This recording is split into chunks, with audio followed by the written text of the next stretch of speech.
સહજાત્મ સ્વરૂપ પરમ ગુરુ. બોલો, શું પ્રશ્ન છે તમારો? પ્રશ્ન છે કે ભાનને નિજ રૂપનું તે નિશ્ચય નહીં સા. 135મી ગાથા છે આત્મસિદ્ધિની. કે ગચ્છમતની જે કલ્પના એ નહીં સદવ્યવહાર. ગચ્છમતની જે કલ્પના છે ને, શ્વેતાંબર, દિગંબર, સ્થાનકવાસી, મૂર્તિ પૂજક, તેરાપંથ, આ તો વ્યવહાર છે ને. આત્માને એ રીતે સંબંધ નથી. સાધનો હોય, ત્યાગ વૈરાગમાં સત્સંગમાં ઉપયોગી હોય, એકાંત નિષેધિત નથી.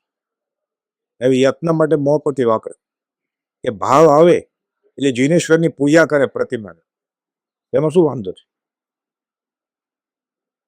અથવા અપરિગ્રહી થવું છે ને સંગઠન મજબૂત છે તો નબને થઈ જાય. એટલે આ પ્રમાણે જે ગશ પડે ને એ ધર્મનો મુખ્ય ભાગ સમજે તો કલ્પના જ છે ને. આ સદવ્યવહાર નથી, ગેરવ્યવહાર. ને ભાન નહીં જ રૂપ તે નિશ્ચય નહીં સાર, એટલે નિશ્ચય કરી લીધો કે ધર્મ શું છે. પણ આત્મા તો ખબર તો શું નિશ્ચય કર્યા?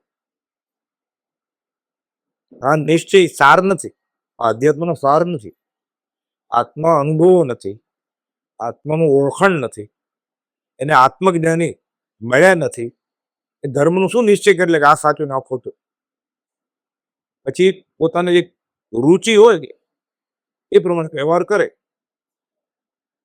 અને સત્તા ને ક્ષેમોપશમ હોય એ પ્રમાણે નવો પણ શરૂ કરે. પછી ગેરવ્યવહાર છે. એનો અર્થ વિવેચિત છે. ગચ્છ મતની કલ્પના છે કે સદવ્યવહાર નથી હોય ને પછી છોડી દે એ કઈક બહુ, એટલે માનો કે બહુપતિ છોડ કે પૂજા કરવાનું છોડ દે એટલે કઈ જ્ઞાન નથી છે. એ કપડા કાઢી નાખે અથવા કપડા કાઢેલા જ પહેરી લે, પંથ બદલાવી લે, ઊંઘ જ પડશે ફરજ ને. સ્થાનકવાસી હોય, દેરાવાસી હોય, દિગંબરી હોય, પડખા તો ઊંઘ જ ભરે છે ને. આ સદવ્યવહાર નથી, ગેરવ્યવહાર છે. એના કુપોષમાં માનવવાળામાં ખાસ વિશેષતા છે. ઘણા સ્થાનકવાસી મૂર્તિ પૂજક થઈ ગયા. ઘણા મૂર્તિ પૂજિત હોય પછી સંપ્રદાય છોડીને આમાં આવી ગયા હોય એમ માનતા હોય. પછી જે સંપ્રદાય હોય ને પોતાનો અહીંયા તો ચાલુ જ રાખે. સ્થાનકવાસી સ્વાધ્યાય કરતો હોય પોતે બહુપદ પહેરીને પેસે પર, તો દેરાવાસી હોય એ પાછો એના ખ્યાલ પ્રમાણે તો પૂજાને બધું ચાલુ જ રાખે, ફૂલના ટરદાને. તો દિગંબરી પાછા ઢોરો હોય તો જ્ઞાન ન થાય. એટલે આત્મસિદ્ધિ આખી મોઢે આવડતી હોય, સત્સંગમાં આવતો હોય ને કુપોલ નમસ્કાર ન કરે, ગૃહસ્થ છે ને. કે અમે તો ફરાણા પંથ નથી. એટલે પ્રભુજી કીધા તેરી યુતિ તેરે સિર પે, પછી શીખવાડ્યા. એમાં પંચાંગ નમસ્કાર તો ગૃહસ્થને કરીએ નહીં. કે એને જેને માની તો ગુરુ સદગુરુ એને નમસ્કાર કરે પંચાંગ.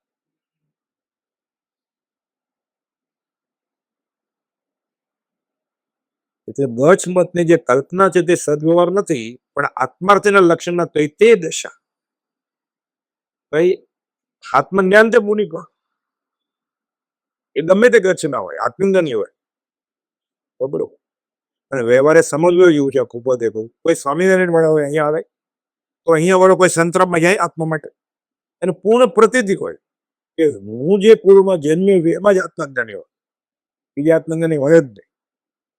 સ્થાનકવાસી પૂર્વમાં જન્મે દીક્ષા લે તો ક્યાં પંથ લે? સ્થાનકવાસી મત લે. દેરાવાસી દેરાપંથી મત લે. તો દિગંબર ઇસ્લામ ખતરે મેં, એ તો એમાં જ ને.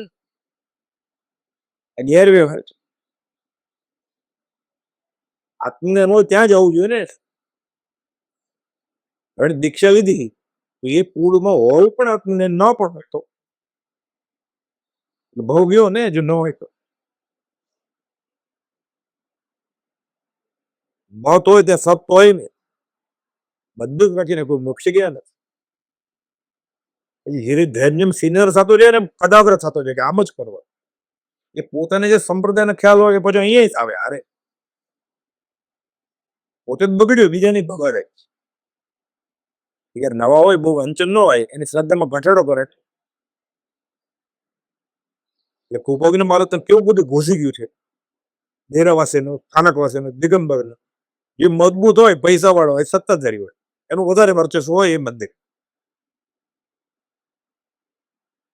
વચમતની જે કલ્પના છે તે સદવ્યવહાર નથી. આત્માર્થના લક્ષણને કઈ તે દશા અને મોક્ષના ઉપાયમાં જિજ્ઞાસુનું લક્ષણ કયા તે સદવ્યવહાર છે.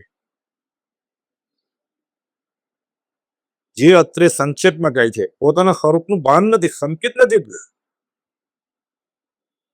ઉપોદય વચનામૃત 64 લખ્યું છે કે જ્યાં સુધી સમ્યક દર્શન ન થાય એ જે બી નિર્ણય કહે એ ખોટો કહેવાય. સંકેત નથી દો. હું બીકેમ છોકરીને ભણાવું તો બીએસસી ભણાવું, બે માંથી ગમે ને ભેળ છે ખોટો જ ભેળ છે. સંકેત નથી ઊંચા બે સાથે કેનેડા જાઓ કે ન્યુયોર્ક જાઓ, સંકેત નથી, ખોટું જ હોય ને ડેટ. એનું પરિણામ વિપર્ય આવે એની શરૂઆત ખોટી કહેવાય. વચનામૃત 64 એટલે કે છે કે હજી પોતાના સ્વરૂપનું ભાન નથી,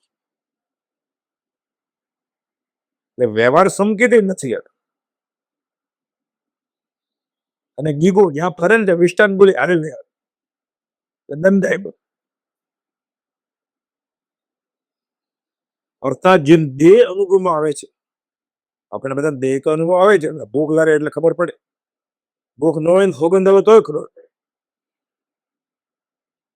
જેમ દેહ અનુભવમાં આવે છે તેવો આત્માનો અનુભવ તો થયો નથી. કેમ? દેહાધ્યાસ વર્તે છે. અને જે વૈરાગ્યથી સાધન પામ્યા વિના નિશ્ચય પોકારા કરે છે, આમાં જોવાય. એ નિશ્ચય સારભૂત નથી. નિશ્ચય વાણી સાંભળી સાધન તજવાનો એ. આત્મા ક્યાં ખાઈ થઈને પીવે છે? લાવો આઈસ્ક્રીમ રાતના 11:30 વાગે, સાધન તજી દીધા ને નિશ્ચય. નિશ્ચય રાખી લક્ષ્ય માટે. આત્મા ખાતો પીતો નથી, મને સ્વાદ કેનો આવે છે? લક્ષ્ય રાખી સાધન કરવા છો.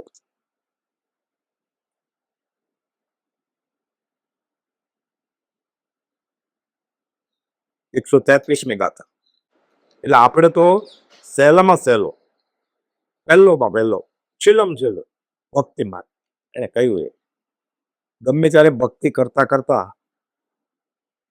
આ ભવે કે પછી ના ભવે આત્મા અનુભવ આવી જશે. એ બોળનો સ્વાદ ખબર પડશે પછી કોઈ પૂછવા જેવું નહીં. છોકરું લખ્યું ને હવે અમારે કઈ બીજું તમારી પાસેથી વાંચવાનું માગવું નથી, આત્મસિદ્ધિ મળી બીજો કોઈ ગ્રંથ થતો નથી, હવે ત્યાં બીજું વાંચવાનું મન નથી થતું. કે દ્વેષ નથી, બધું જ મળ્યું, હવે શું વાંચવું છે? નિશ્ચય ભાન થઈ ગયું કે આ બધું છે, હવે બીજું કઈ તમે નહીં મોકલતા. હવે કે માગવાનું રહ્યું નથી, પત્ર છે. આને તો ખૂટે છે ને. પોતાના સંપ્રદાય લેવો, બીજું રુચિ હોય એ કરે, અહીંયા બધું આ કરે, આમે રુચિ છે, બધું હારે ભેળે. એનું પરિણામ આંખે દેખાય છે. બધા સિમત રાજચંદ્ર આશ્રમમાં મંદિર વર્તે સદગુરુ લક્ષ તો સમકિત તેને ભાગ્યું થાય. એને શ્રીમદ રાજચંદ્ર નામ હોય મંદિર આશ્રમ તો શ્રીમદ રાજે કર્યું એ જ કરવું જોઈએ ને. આકન નથી તો બાર વયો જાય. દુનિયા કેવડી મોટી છે એ કોણ બોલે વખતે. પણ એના આનંદ તો કર્મ હોય તો શું કરે?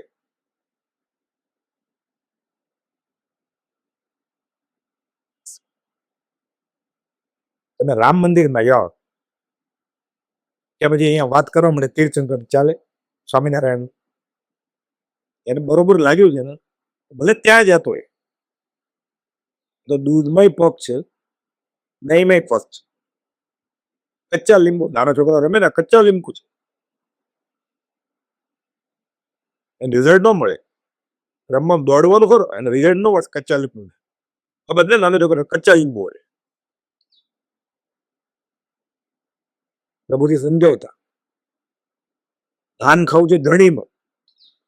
શ્રીમદ રાજચંદ્ર મહારાજમાં આવ્યો ને પોતાના કુળ છોડીને, સંપ્રદાય છોડીને. દ્રવ્ય તો આવ્યો, ભાવથી નથી આવ્યો. છોકરી પરણી સાસરે ગઈ, ભાઈ ધણીનું દાન ખાય ને.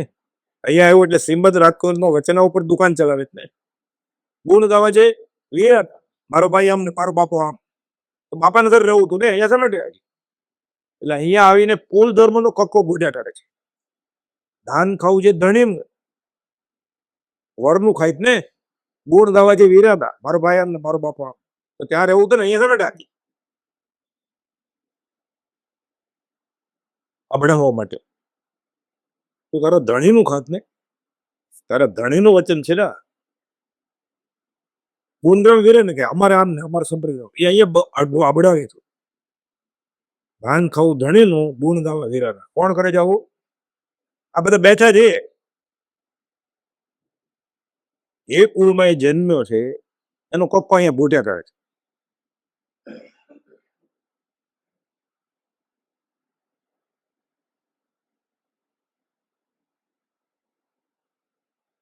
કેમ? વચમતની કલ્પના છે. આ સદવ્યવહાર નથી, આ ગેરવ્યવહાર છે. એટલે કુબોધે કહ્યું હું કોઈ ગચમાં નથી, આ બોલતા નહીં, હું આત્મામાં છું. તો અહીંયા આવ્યો એ ઉપલક તણા એવું કરવું જોઈએ ને, જ છોડી દો. એટલે મનમાં હોય ને કે મારો બસ ઓલો સાચો છે, પછી બે ચાર વાર આવે પછી બંધ થઈ જાય ને આવતો, એટલે એ ચાલુ રાખે છે.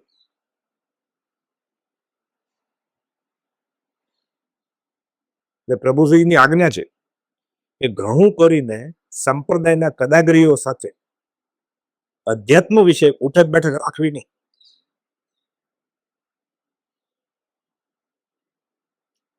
દ્વેષ નથી, દોસ્તી જ નહીં કરવા. ઘણું કરીને એટલા સરળ હતા.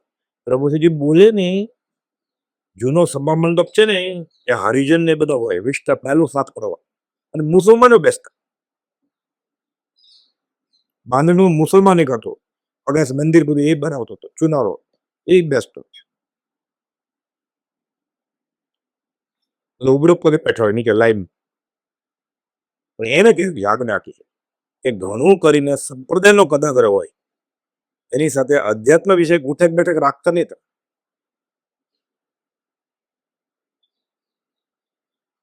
એટલો ઉદાર પુરુષ આ સિદ્ધાંત આપે આપણે.